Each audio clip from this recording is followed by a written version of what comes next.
So ayan mga katsabi, luto na ang ating binangkal. Bagong haon. So tikman natin yung ating binangkal.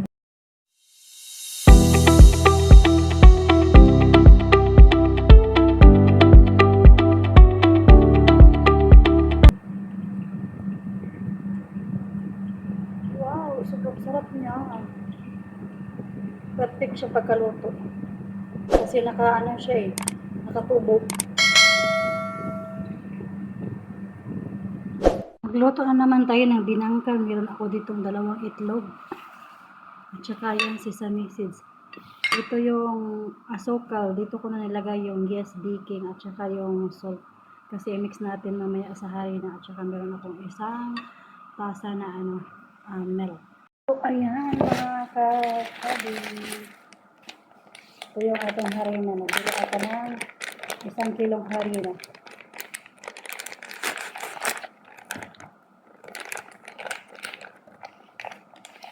So kasi yung white ng harina yung harina nila dito is brown. Kaya ito maganda to siya sa siguro 3 ganito yung gawin natin.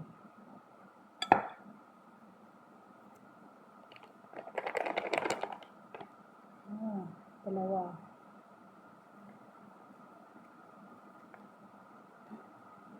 Tatlo.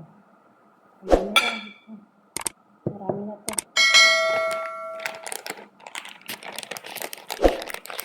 Ito yung binili ko harina.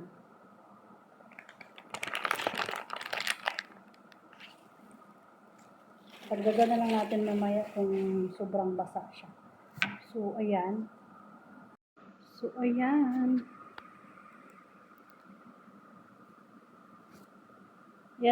Yan yung harina. So, lagay natin yung lagay natin yung asukal. Dito na yung yes baking at saka yung salt. So, ganito din naman, di ba? I-mix pa rin siya. So, kaya kinumbine ko na dito. Kaya, ayan, haluin na natin.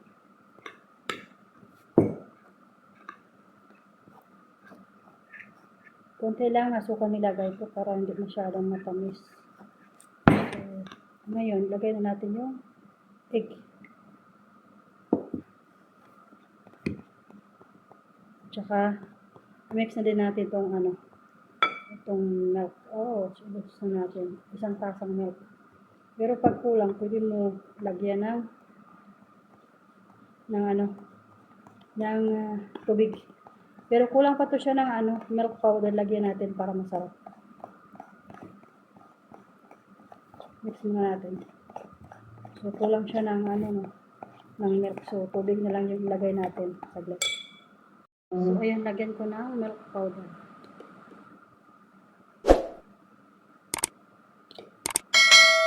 Isang kutsara, kalahati. Pwede na yan. Saka nag-ready ako ng tubig para imasa natin siya.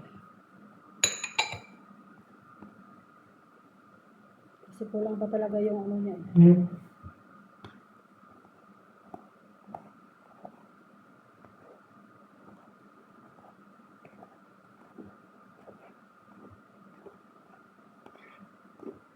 Huwag lang natin masyadong basahin.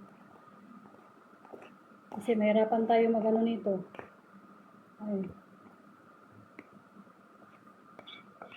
Mahirapan tayo magmasa nito. Kaya ayan. Haluin lang natin. Tamang halo lang tayo.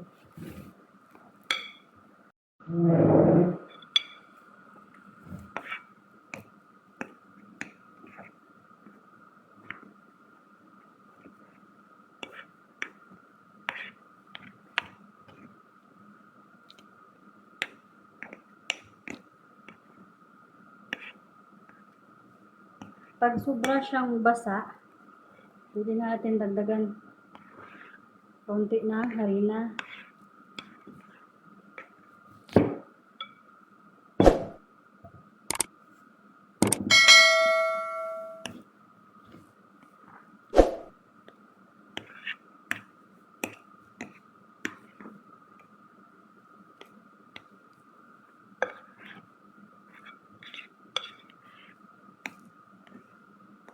So, ayan. Basa siya. Mas marami yung tubig na nilagay ko. Tama na siguro nata yung isang pasang gatas. So, dagdagan na lang natin ng harina.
Hindi na siya nagbilog-bilog kasi pag ano ba, pagkuha ko sa, ayan siguro siya eh, madikit-dikit.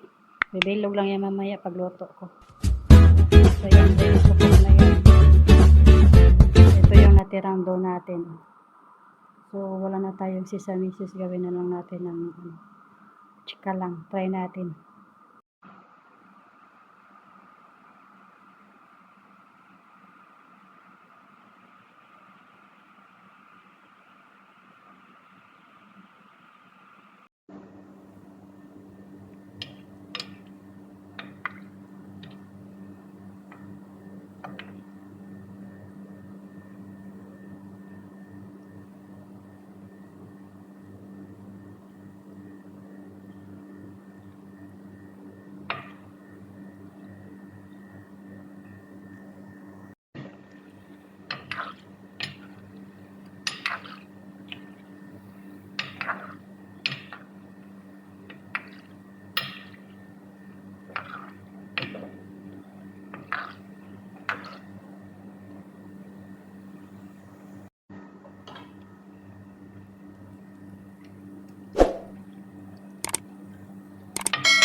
So ayan mga katsabi, luto na ang ating binangkal. Ang bagong haon. Sobrang liki niya oh.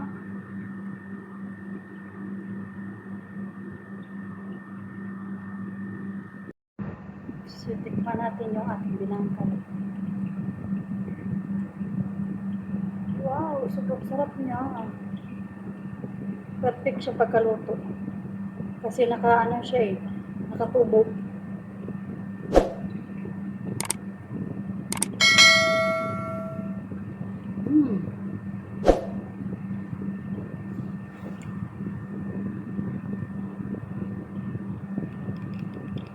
Lamig siya.